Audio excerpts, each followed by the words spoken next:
Hello, hello, hello. It is me, your True Hill Phenom SP3. This is a new countdown, and we got a new co-host with me for this countdown. This is True Hills meets Armchair Booker podcast. My brother, the good brother, the man on lead guitar, Mr. Armchair John. What's going on, brother? See, I don't know if I could even do a better introduction for myself. The only thing that you left out, my man, is that I am the current Armchair Bookers champion for predictions here. Just beat the ref in our predictions for what we call WrestleMania 36. I don't know what we want to call it, but that's what we're going to go ahead and call it. But you know what? It's all good. Got the champ here. Got my boy here. I am excited to talk WrestleMania today. How you doing? Yes, I wanted to leave that armchair champion line for you. I knew you had to say something, so I wanted to leave that for you. So we're going to do our countdown a little bit different. We've been doing a whole bunch of WrestleMania countdowns for our YouTube channel. We did the top 5 worst WrestleManias, top 10 best opening matches, top 10 matches in WrestleMania history, and we even did a ranking of all 36 WrestleManias on True Hill Heat 69. But here, we're going to talk about what happens after WrestleMania, the Raw after WrestleMania. Not so much the Raw after WrestleMania 36, because we can all agree that was the worst Raw after WrestleMania in the history of Raw after WrestleMania. It does not count. We won't even call that a Raw after WrestleMania. Oh. He's like, it's been defunct. It's non-canon. It's non-canon now. It's over. We're doing a top 10 best Raw after WrestleMania moments. So I'm gonna give you the top 10 Raw after WrestleMania moments from us, from True Hill Heat, and John's gonna give you the top 10 from Armchair Podcast. So we're gonna hit you with 2 different top 10s. We'll give you our reasons why for who we thought was number 1. But I think more or less we can both say our number 1 at the same time because we kind of match up there. But I'll start us off. We'll give my number 10, then we'll go to his number 10, my number 9, then his number 9. So coming in at number 10 for me was after WrestleMania 27, one of the down points as far as WrestleMania as far as WrestleMania 27. But the big thing that came out of WrestleMania 27 was The Rock challenging John Cena the next night, the Raw after WrestleMania, for 1 year later at WrestleMania 28. So that's my number 10, Rock challenging Cena for WrestleMania 28. I love it. And you know what? It deserves to be on this list, too. I know that sometimes people look back and they're like, oh, you basically made 2 advertisements, one for the match that would never happen, and then it happened again. But look, this was, at the time, the biggest match that they promoted for a year. And you wanted to see it after WrestleMania, after The Rock screwed Cena. That was great. And yeah, this totally deserves to be on that list. And it was a damn good match when we finally got to it. They had so much build. They had the tag team match at Survivor Series against Awesome Truth. The build was great. This gave The Rock probably some of his best recent promo work too. And then Cena got to shoot on him a little bit too. So I gotta say, this is awesome. I'm down for it. Started a whole year of great stories and moments between the two men, so definitely deserving of a top 10 Raw after WrestleMania moment. So, John, tell them your number 10. All right, so my number 10, let me pull up the here list. My number 10 is Mankind debuting against Bob Holly. Because number 1, Mankind debuting needs to be on this list somewhere. And Mankind debuting against Bob Holly, he looked like an absolute freak, an absolute monster.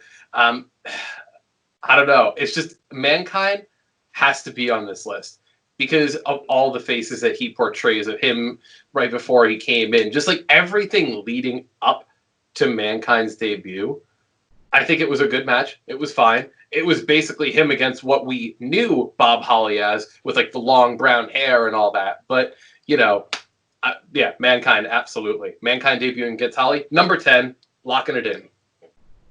I like it. I like it a lot. So I'll move on to number 9. Number 9 for me was none other than 1997 after WrestleMania 13, the infamous, my vote for the greatest WrestleMania matchup of all time, Bret Hart versus Stone Cold Steve Austin from WrestleMania 13, the double turn. The next night on Raw, Bret Hart cutting a scathing promo about the American people and how they turned their back on him. Shawn Michaels coming out to confront him. It was one of the more early attitude-esque moments on Monday Night Raw, and that's why I have it at number 9. Bret Hart officially turning heel and turning his back on America. People don't often give this enough credit either, because like you said, there was a lot of aggression in this promo. There was a lot of him just shooting on the fans, and up until this point, you know, Bret Hart had really been known as like the babyface. He'd been known as the cookie cutter, the good guy, and him having that double turn, such a successful turn against Stone Cold Steve Austin, this was the turning point for him, and I don't think they could have capitalized on it any better. Yeah, no, this is a great number 9 to be on there. And this is actually one that I don't have on my list. My number 9 is Shawn Michaels' retirement. And I'll tell you, retirements for me, I'd probably put a little bit lower on here, only because I'm trying to keep it to things that are more debuts, things that are canon, things like that. But you got to put Shawn Michaels' retirement on here. And I feel bad because, real talk, Shawn Michaels is my number 1 favorite wrestler of all time. But just because it's a retirement, he's a little bit lower on here. But it was beautiful. Him and Flair's. Flair's is on my list somewhere. We'll get to that. But yeah, Shawn Michaels retiring. I think we both definitely got Flair's retirement on our list. But I actually, ironically, my number 8 is your number 9, Shawn Michaels' retirement ceremony. Yes. It's one of the more infamous like Raw after WrestleMania moments. Like you said, like Flair and Shawn, those are the 2 retirements that I think everybody should have on their top 10 Raw after WrestleMania moments. And you know what, too? I think with that, it comes after such a good match. You know, WrestleMania, I think this was 25 and 26, or 24 and 25. You fact check me on that. 26. This is after 26. Yeah. Yeah. So, you know, you come off such a great match. You come off such 2 great matches at back-to-back WrestleMania, just match of the year, match of decade candidates. Just, it was an amazing match. And Shawn Michaels deserved to go out on a sword like this. It was great. Yeah. I love it. So you hit him with your number 8 now, sir. Yeah, my number 8 is, I don't know if a lot of people remember this who are a little bit of the younger flair here, but Stone Cold and Triple H align. And I think this was Triple H going up against The Rock in a steel cage. And Stone Cold comes out and they start putting it was the rematch to WrestleMania 17. That's what it was. Rematch, Stone Cold versus The Rock in a steel cage. That's what it was. Thank you. Yeah. And so Stone Cold and Triple H had come out and start beating the heels out of The Rock. And this is something, again, you never thought you'd see Stone Cold and Vince McMahon. You never thought you'd see Stone Cold and Triple H. And this led to the 2-man power trip. This led to a lot of crazy moments. It unfortunately got cut short because of Triple H's injury, you know, which, let's just talk about that for a second. He's a horse for being put in the walls of Jericho with a torn quad. I mean, that's crazy. But you know, I think this was a real big turning point for both guys. And they were already 2 people that were at the top of their game, the top of the division, and the top of the company. But putting them together and having them as the 2 top heels, and then all of a sudden, eventually, beating the crap out of the Hardys and beating the crap out of Lita. Like, listen, you can't get any more nuclear than that. Just for that alone, this, in my opinion, needs to be my number 8.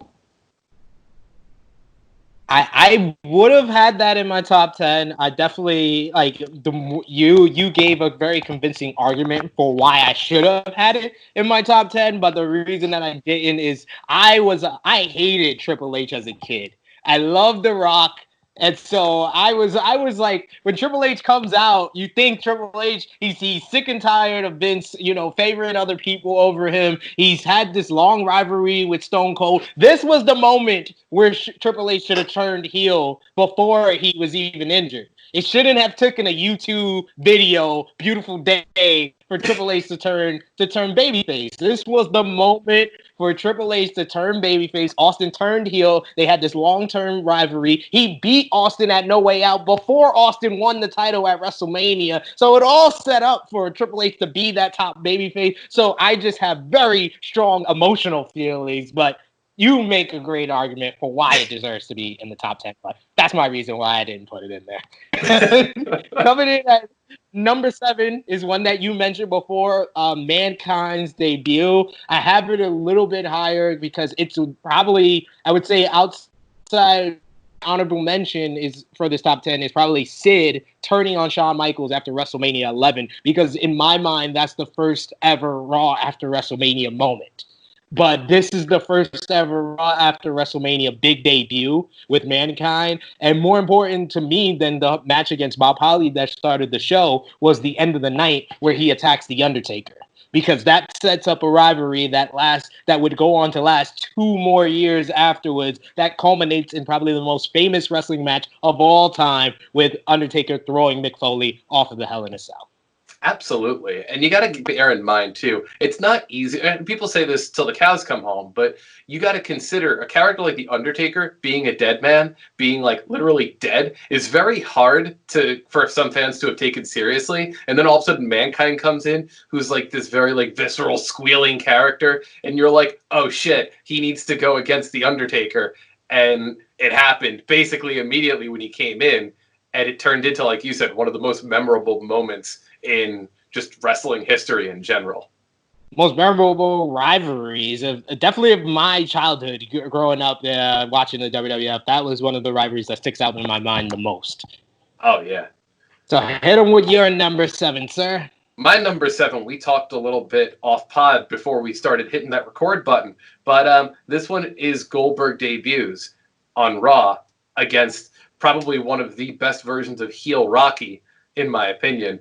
And, you know, there was this time period where everyone loved The Rock, and Rock knew it, and he came back, and he was such a good heel. He was such, like, a shithead. And you're just like, man, who's going to come out and challenge him? It's Goldberg. And this would have been higher on my list. But, again, unfortunately, for me, Goldberg has kind of soured over the years. But at this time, this would have been, like, top 4. Goldberg coming out, it was great. It was awesome to see him literally, and he didn't say much. He gets in the ring, says, you want to know who's next? You're next. It spears the piss out of The Rock. This was great. I think like this is just like the kind of like the elevation from the Mankind debut at the Raw after WrestleMania. This is where it went to like a nuclear level where you did not, I was not big and heavy into like the internet wrestling community in 2003. I would get on here and there and hear rumors. So I heard the rumors of Goldberg, but to actually see him on my television screen and to see the walk to the ring backstage, I was marking out. So I definitely am going to mention that one a little bit later, but I'll move on to my number 6 for now. My number 6 is from a very famous Raw after WrestleMania. I think this is the Raw after WrestleMania that has the most like big moments that we can look back on. And that's in 1998, the Raw after WrestleMania 14, and The Rock becomes the ruler of the nation. The Rock for months had been teasing that he was being insubordinate of the leader of the nation, Farouk. He had been making faces as Farouk would be talking during promos. He gave the whole gift segment where he gives all these nice gifts to D'Lo, Godfather, and then gives Farouk a picture of himself to Farouk as a gift. One of the more famous scenes that teased this, but finally it was here where The Rock turned his back on Farouk. He gave the people's eyebrow, and the rest of the nation attacked Farouk. So they all turned their back on him, and Rock pronounced himself as the ruler of the nation. And I feel like here is where The Rock took that next level step to superstardom. So that's why I had to have it as our number 6. Oh, absolutely. And it's interesting to note, too, because The Rock, you don't think of him nowadays as being part of a stable or a leader of a stable. You think of him as being The Rock. And a lot of people would, I think, overlook this as a moment, but this has to be on it. Like you said, this was a great time in history where The Rock really started coming into his own. This was after he was the whole Rocky Maivia, and he started really shooting on the fans. They took over this stable, and, oh, man, good on him. Goddamn good on him. This is great. I feel bad that this is on my list now. Damn. I was just looking. I was like, oh man, you didn't get that. So nice. Who you got at your number 6 is actually one that I don't have on my list. So hit him with that. Sure. So my number 6 is Paige debuting on Raw and taking the Divas title at the time from one AJ Lee. This was I think a really big change, because this was, a lot of people forget that Emma and Paige were two of the first ones who were really starting to bring that new wave of women's wrestling to WWE. And they were having great matches down in NXT. Paige was holding the title, and basically when she took this title from AJ Lee, she had to forfeit the NXT Women's Championship. And Paige down there was making a lot of waves. She was making a lot of waves on social media. She was making a lot of waves in WWE, and she was making a lot of waves across women's wrestling in general.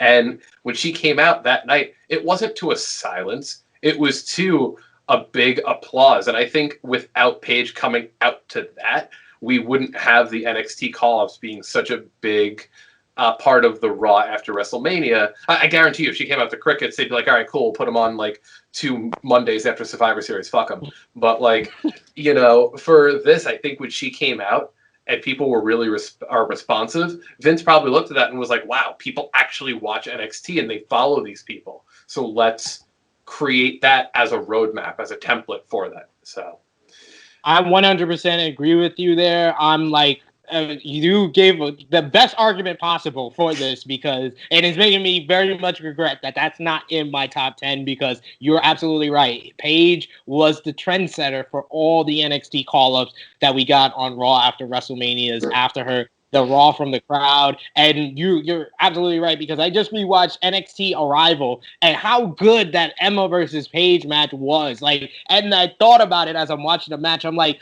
people, like, there's the wrestling fans today that's just coming in and just watching NXT. They think the NXT Women's Division were birthed out of the butts of 4 women, the 4 horsewomen, and women's wrestling didn't exist in NXT or the WWE before them, but if it wasn't for Paige and Emma, there would be no 4 horsewomen in my eyes, as far as like their influence on the NXT Women's Division. Absolutely. And it wasn't even just a good match by like that time standards. It was a good match in general. That's the thing, is like, like you said, we hear about the 4 horsewomen all the time, the faux 4 horsewomen, if you will. But Thank you. hear, yep, I got to give props to our Lord and Savior, Miss Ronda Rousey. But it's just like, again, I think that there needs to be a deeper conversation when it comes to the women's division in WWE, in NXT, and Paige needs to always be remembered as being part of that. They tried to make her part of that when she had the whole feud with Charlotte and Becky Lynch, but it got kind of squashed below the 4 horsewomen thing. But never forget. Never forget. Probably the 2 most underrated to the women's revolution is probably Paige and AJ Lee, and that's what that debut was all about. Coming in at my number 5 is the other part of the big moment from the Raw after WrestleMania 14, 1998. It is the introduction of the new DX and the scathing promo from a returning X-Pac, Sean Waltman. Sean Waltman had been fired from WCW by Eric Bischoff. A few months prior, there was rumors that he would be coming back to WWE, but Triple H cut a great promo himself about how Shawn Michaels dropped the ball at WrestleMania in the main event, losing to Stone Cold Steve Austin, but not only that, letting that traitor Mike Tyson into DX, that he dropped the ball, so he was kicking him out of DX. He was the new leader of DX, and the new DX was starting with X-Pac. Later in the night, we had the New Age Outlaws versus Cactus Jack and Chainsaw Charlie in a steel cage, and it was DX that helped them get the tag team titles back. And then we ended the night with all 4 members on the top of a steel cage. A very iconic. I feel like this is the ground well. This was the big Raw after WrestleMania moment that preceded everything. Like, you had, like, we talked about, like, the stuff with, like, Sid turning his back on HBK. We talked about the debut of Mankind. We talked about Bret Hart turning his back on America. Those were very minor. This was the big one that set the ground well for Raw after WrestleMania moments, in my eyes. I would agree with you 100%. And I actually have this a little bit higher on my list, too, because I think if it wasn't for the formation of DX 2.0, DX wouldn't have been remembered as much outside of the Montreal screw job, and they bring up the relationship between Shawn and Triple H all the time. But we also forget that Rick Rude was part of DX. Why is that? Because at the end of the day, the first iteration of DX was good. The second iteration of DX was legendary. And it started here. It started, as you said, with the New Age Outlaws forming. It started with X-Pac coming up.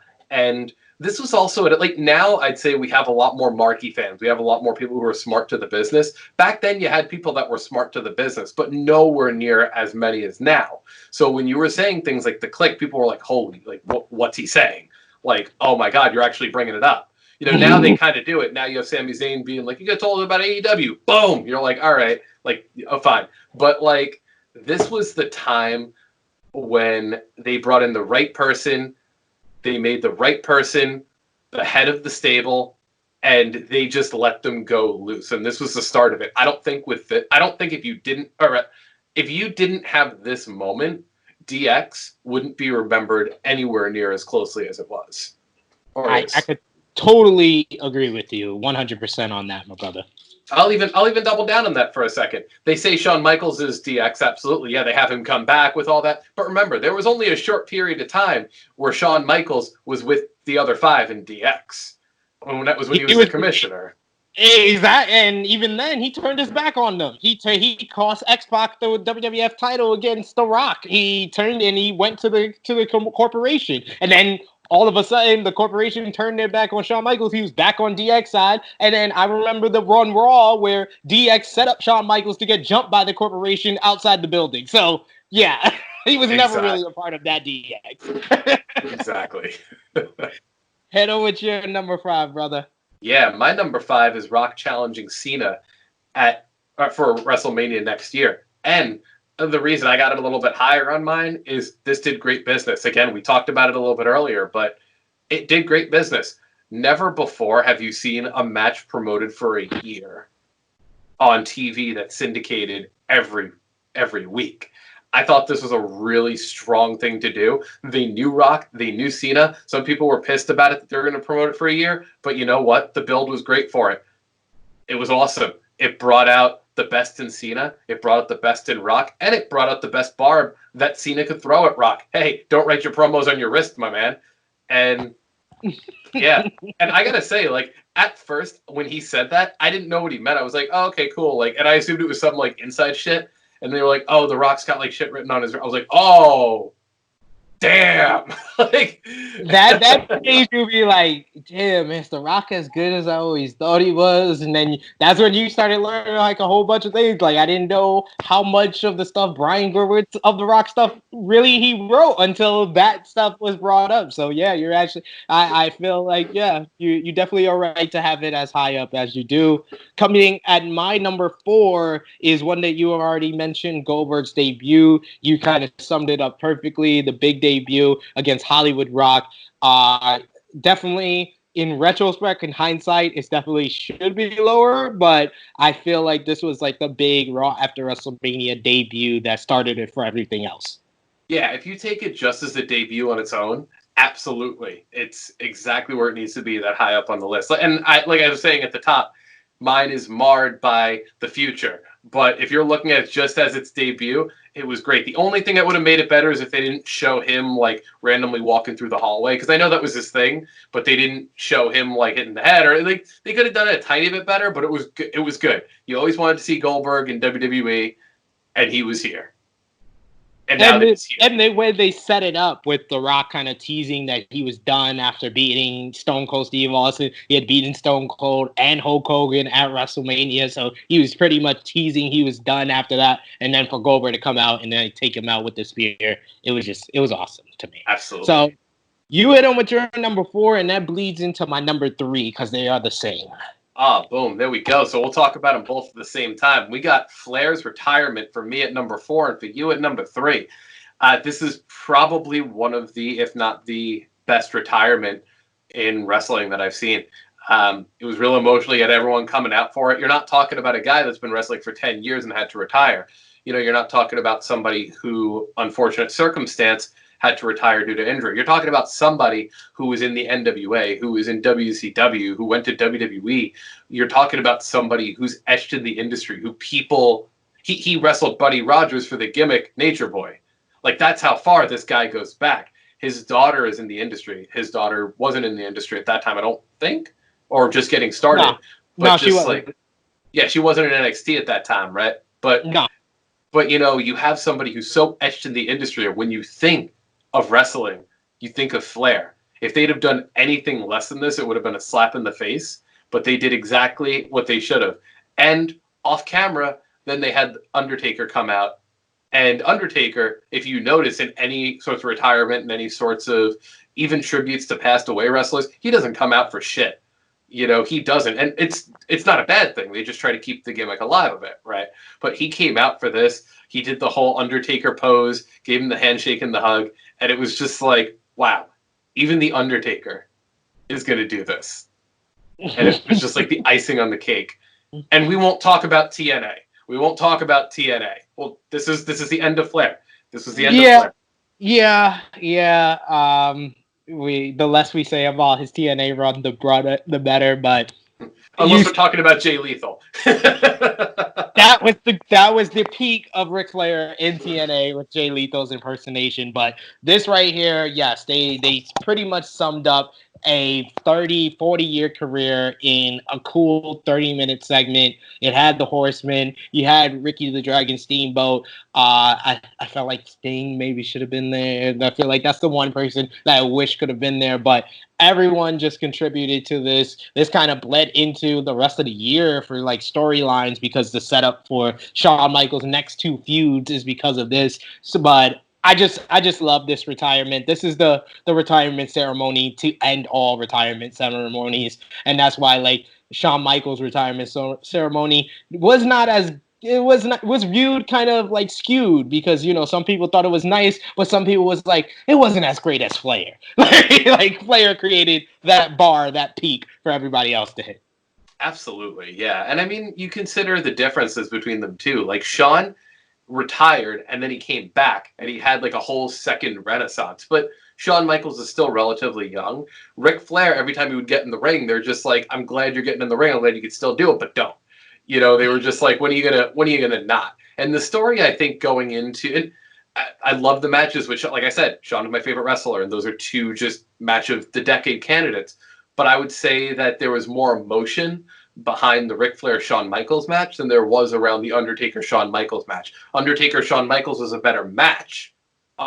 Ric Flair and Shawn Michaels was a more emotional story. And it just led so well. So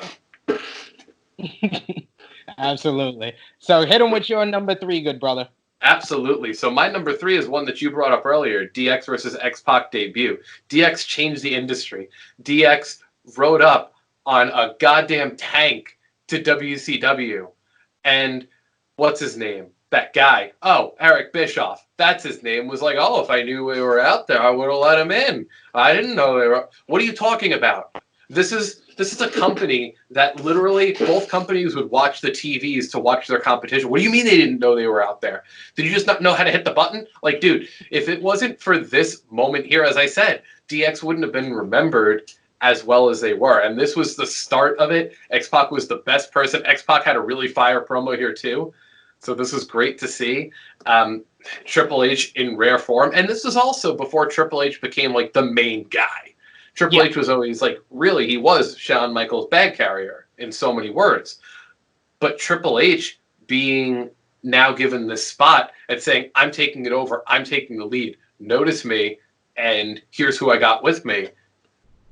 What else can you say? What else can you say? It perfectly summed up everything. Like, this was the one moment that kind of created the star and the 25th anniversary. Congrats to him for Triple H for sure.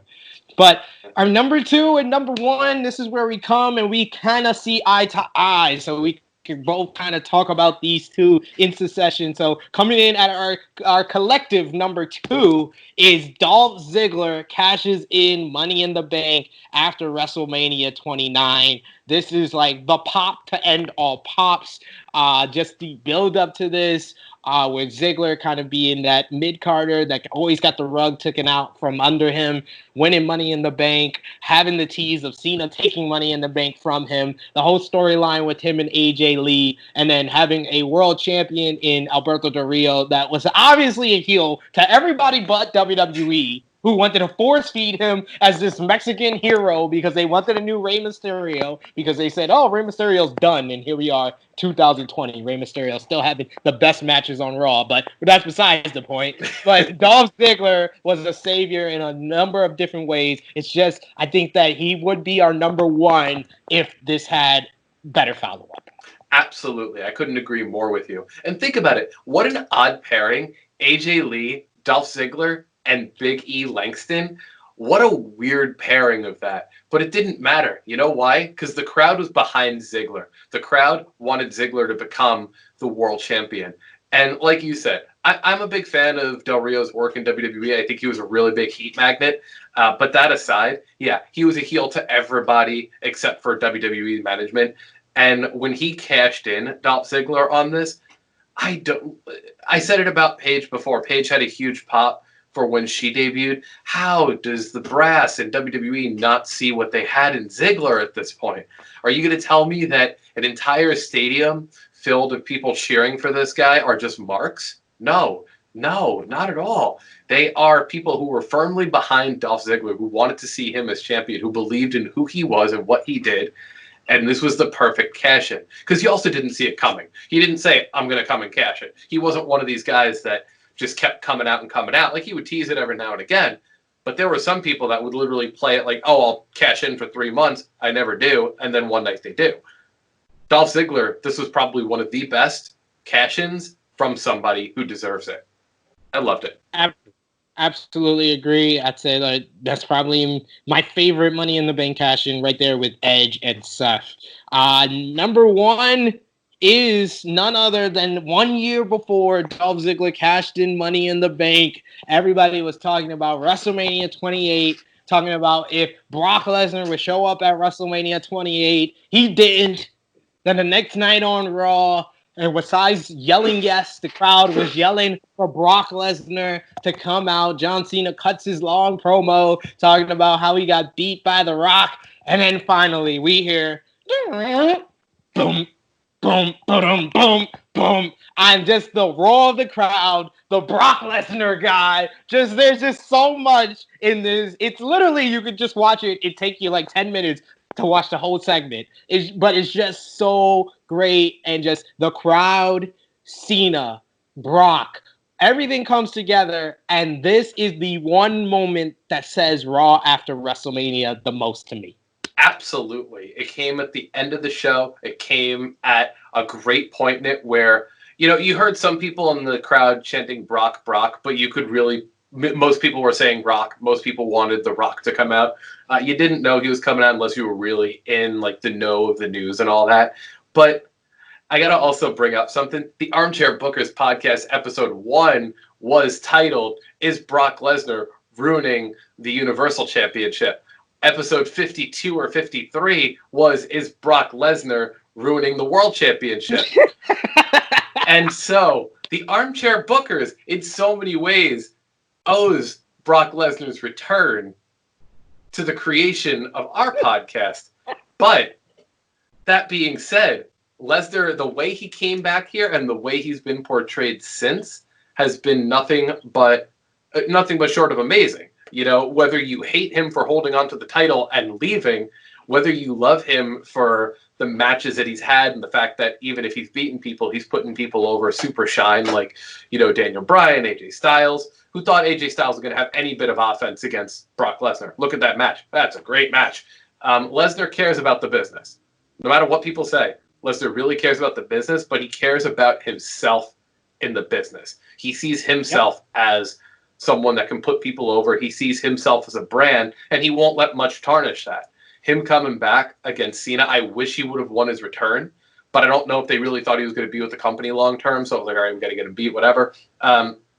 That being said, he comes back in such perfect fashion, looking like a fucking moose, looking way, way bigger and way more intimidating than he did before. And that's saying something. Yeah. I think the two things I would change about Brock Lesnar's return is that loss to Cena at Extreme Rules 2012 and Triple H having to get his win back at WrestleMania 29 because it would have made the match at WrestleMania 30 even bigger. Like I think that the build up to Brock versus Taker hurt it going into the match, and I felt like I think it did help in the fact that no one thought Brock would win because the buildup was so bad to it, but the buildup would have been better even with what they did if Brock had not taken those two losses. But based on everything that has happened since his return, his impact on the industry, being the number one star, the biggest draw for WWE since his return in 2012, Brock Lesnar's return after WrestleMania 28 is well deserved of our collective number one for the Raw after WrestleMania moments. Absolutely. And think about it. It's like you said, there were a lot of points that they kind of took away from Brock Lesnar. There were a couple points where they had John Laurinaitis as his mouthpiece. There were some times where they had him as his own mouthpiece. Don't do that.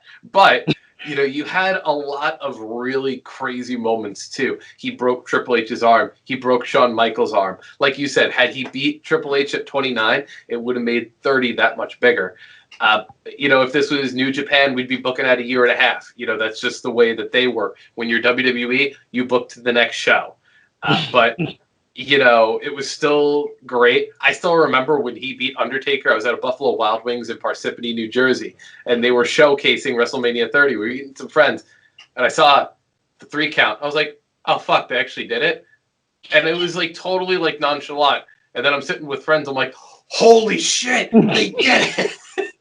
Yo, it literally legit. That's the most honest expression that it literally took you. Like when it first happened, you're just like, wait, huh?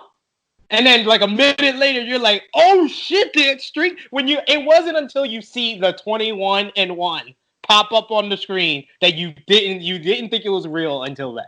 Right, because you thought they were like, oh, okay, they may have gone to the ref may have done an early call. Like you're thinking of all these different things. And all of a sudden, when you realize it's not, you're just like, what the fuck? What just happened? This is crazy. And yeah, this is totally... him coming back when he did to lead up to that moment, to lead up to everything afterwards. Yeah, number one. Absolutely. Number one, 100% from the Armchair Booker podcast, as well as the True Heels.